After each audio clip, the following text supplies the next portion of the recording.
The Fundamental Dharma, a Guide for the Human World, an Introduction to the Agama Sutras. 1.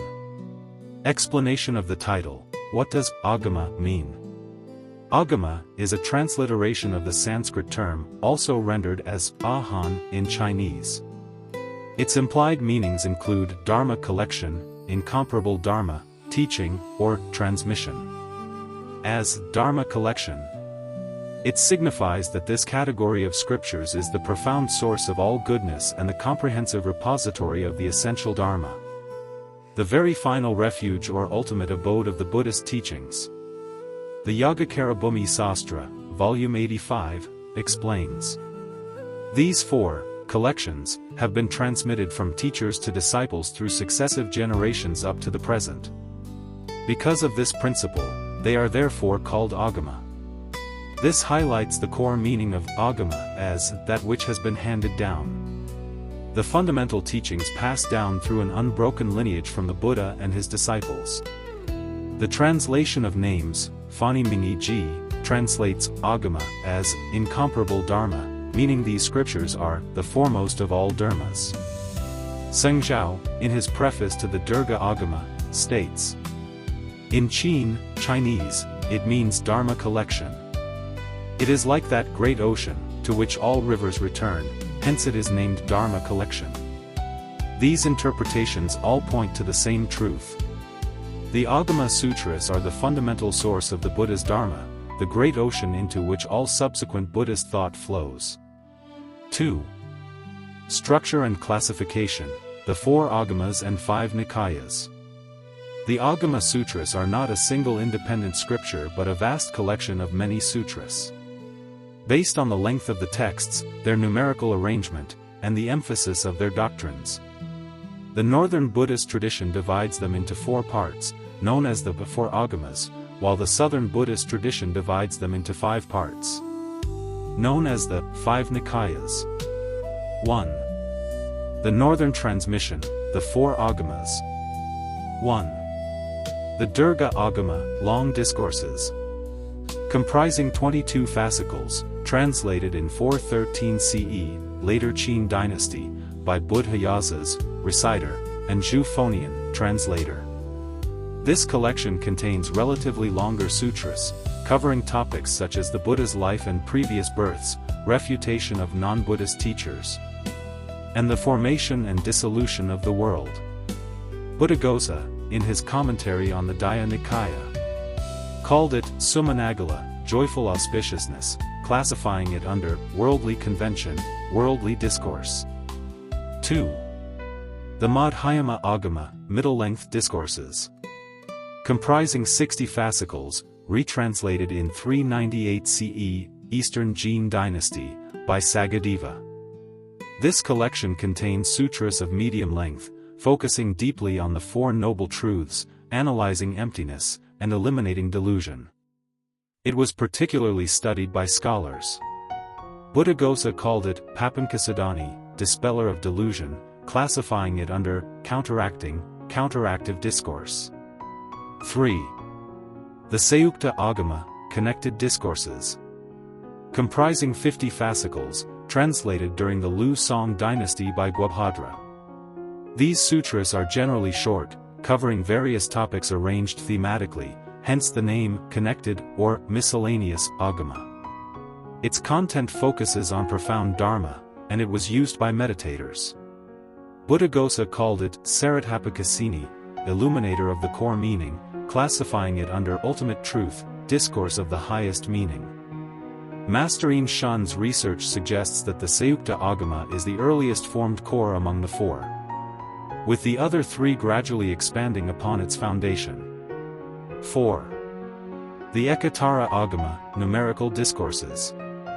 Comprising 51 fascicles, first recited by Dharmanandi in 384 CE, former Qin dynasty.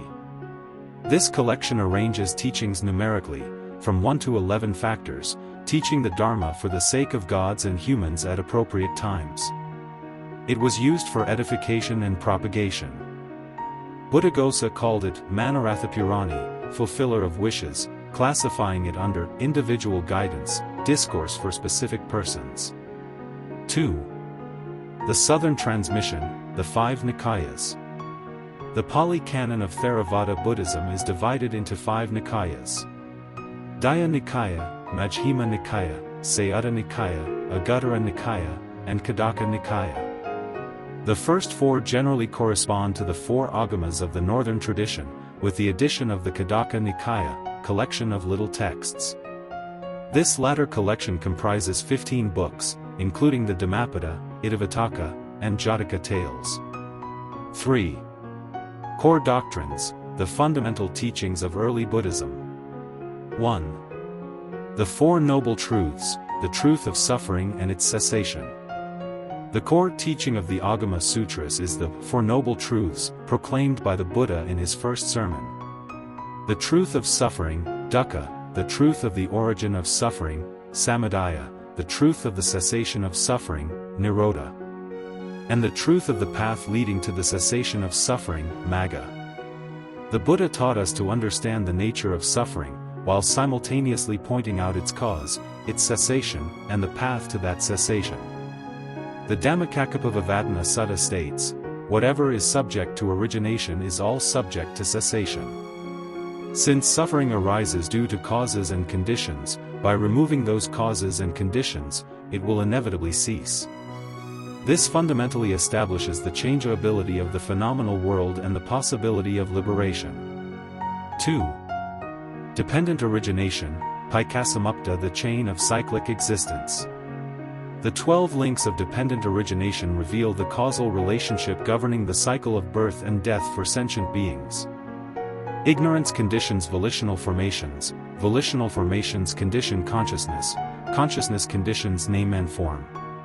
Name and form conditions the 6 sense bases, the 6 sense bases condition contact, contact conditions feeling, feeling conditions craving. Craving conditions grasping, grasping conditions becoming, becoming conditions birth, birth conditions aging and death. Venerable Yung Chung points out that the key to cutting off the cycle lies in being aware of the feeling that arises from contact. By recognizing the impermanence and changeability of feelings without clinging to them, one can break through afflictions and escape the cycle of rebirth. 3. The 3 marks of existence, Dharma seals the standard for authenticating the Dharma. The 3 Dharma seals are, all conditioned phenomena are impermanent, anicca, all phenomena are without self, anatta. And, nirva is peaceful and calm, nibbana. They serve as the criteria for verifying the authenticity of the Dharma. Impermanence reveals the nature of all things changing moment by moment. No self breaks the attachment to a permanent, eternal entity. Nirva represents the state of ultimate liberation. These 3 are the foundation for understanding the true nature of life, while the middle way is the path to liberation. It is not a compromise, but a wisdom that can accommodate and transform. 4. The Noble Eightfold Path and the 37 Aids to Enlightenment. The ancient path of the sages, pointed out by the Buddha, is the Noble Eightfold Path. Right view, right thought/intention, right speech, right action, right livelihood, right effort, right mindfulness, and right concentration. Among these, the content of right mindfulness is the 4 foundations of mindfulness, satipana. Contemplation of the body as impure, contemplation of feelings as suffering, contemplation of mind as impermanent, and contemplation of phenomena as without self. This is described as the only way leading to the realization of nibbana. Professor Liu Kaiwen, through analysis of the 37 Aids to Enlightenment, Bodhipakkhiyadhamma, found that right effort, right mindfulness, and right wisdom together account for a significant proportion, 59.45%. This suggests that the early Buddhist model of liberation involves using powerful energy, effort, to maintain a high degree of awareness, mindfulness, in order to penetrate reality with insight, wisdom. 4. The position of the Āgamas and humanistic Buddhism. 1. The rise and fall of their historical status. The Agama Sutras constitute the fundamental Dharma of Buddhism. The teaching that circulated during the Buddha's time, and the fundamental Dharma recognized by both early Buddhism and the sectarian Buddhist schools. However, since the Sui and Tang dynasties, Chinese Buddhism was heavily influenced by doxological classifications, Panjiao, that categorized the Agamas as Hinayana, lesser vehicle, scriptures. This led to these texts being shelved and largely ignored for over 1,000 years. It was not until the late 18th century, encouraged by European and American scholars, that the Agamas regained attention. From the 20th century onwards, with the development of historical critical methods, people gradually came to recognize that the Agama Sutras preserve the character of early Buddhism and best embody the Buddha's original intent in appearing in the world. 2. The roots of humanistic Buddhism thought. Contemporary scholars point out that the Agama Sutras possess a high degree of historicity and foundational significance.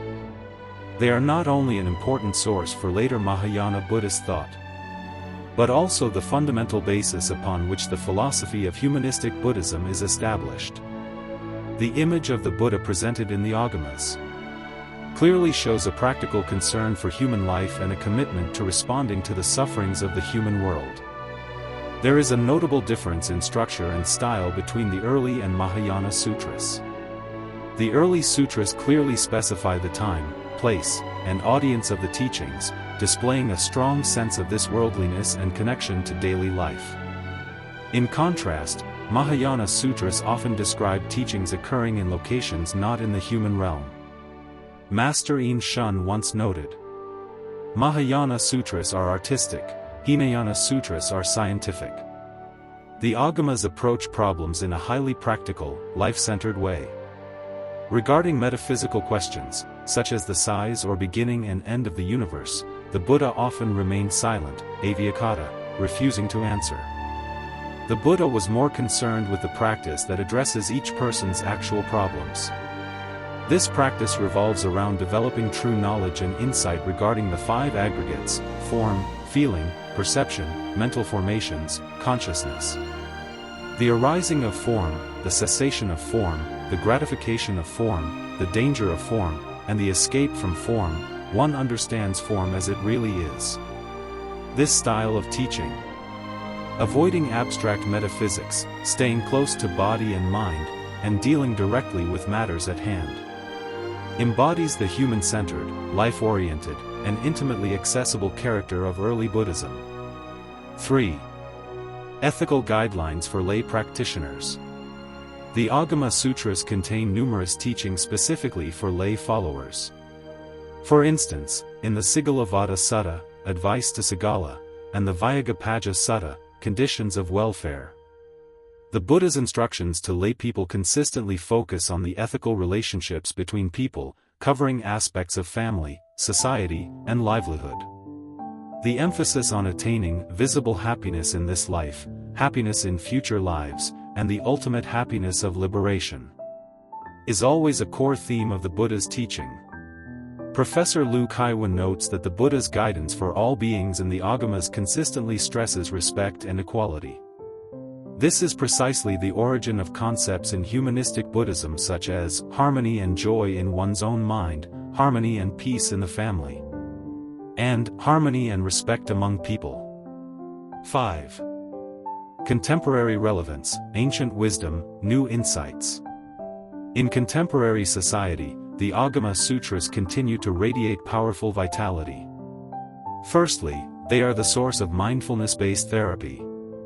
The mindfulness practices prevalent in the West originate from the Satipatthana Sutta, Discourse on the Foundations of Mindfulness, within the Agamas.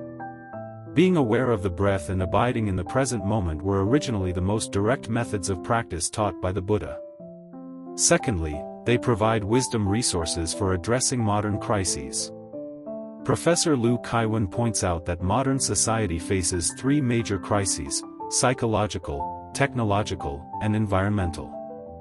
The Agama Sutras can offer significant insights and wisdom to help contemporary civilization respond to these challenges. Thirdly, they offer clear guidance for practice. The Āgamas provide clear explanations of the states, phenomena, concepts, and behaviors involved in practice. For example, what is desire, kama? The sutra clarifies. The 5 strands of sense desire are forms, sounds, smells, tastes, and tangibles. However, these themselves are not desire, the attachment and greed for them, that is called desire. This kind of precise definition points the direction for practitioners. Conclusion. The Agama Sutras are the fundamental teaching of the Buddha, the wellspring of early Buddhism. They authentically record the Buddha's footsteps of teaching in the human world, for the human world, and about the human condition. Presenting the image of an awakened one who cared for reality and responded to suffering. The 4 Noble Truths, Noble Eightfold Path, Dependent Origination, and 3 Dharma seals they proclaim are not only the practice guide for Sravakas, disciples, but also the common foundation of all Buddhism. The core of humanistic Buddhism lies in acting like a Buddha, applying the Buddha's compassion and wisdom to daily life. Venerable Master Xing Yun's calligraphy, "There is a road ahead, and the light is in sight," is a modern interpretation of this spirit. Teacher Zhang Zhixin from Xinghua High School shared after listening to a lecture on the Āgamas. Many people learn Buddhism to transcend suffering and attain happiness, but they easily overlook the value of the present moment. They forget that happiness is not in some distant, unreachable future, but in every moment of mindful awareness and steadfast presence right now. These words perfectly capture the fundamental spirit of the Agama Sutras. As Venerable Yung Chung stated, the Buddha's habitual practice was not a momentary burst of enthusiasm but day-after-day cultivation. It was not high-sounding theory but mindful attention to the details of life. In this sense, although the Agama Sutras are ancient texts from over 2,000 years ago, they remain a personal guide for everyone today to walk towards the light and attain liberation.